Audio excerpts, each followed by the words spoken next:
При овладяването на бойното изкуство Георги Велев от Асеновград търси философската обосновка на това своеобразно умение да бъдеш силен.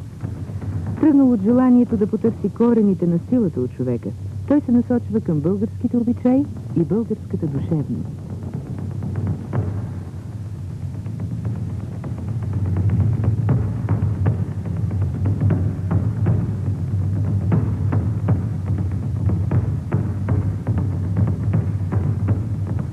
Всичко започна много отдавна, още от моето детство.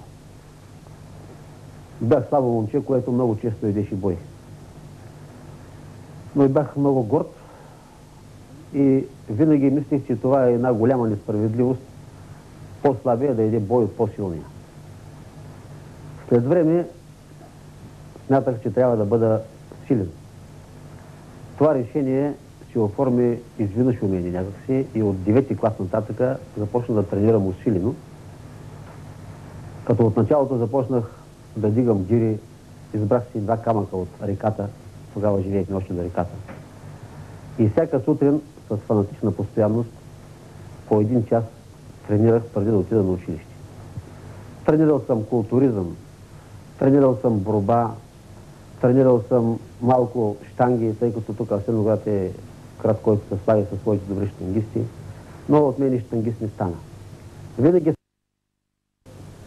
на всички тези спортове им липсва нещо, което прави човека силен. Защото наблюдавах много и спортистите, и природно здравите хора, и тези, които са.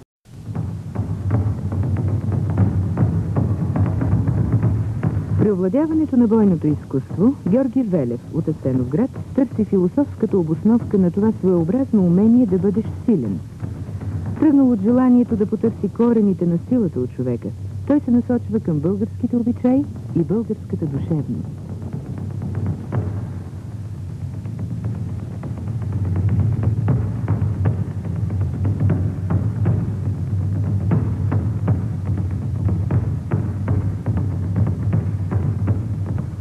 Всичко започна много отдавна, още от моето детство.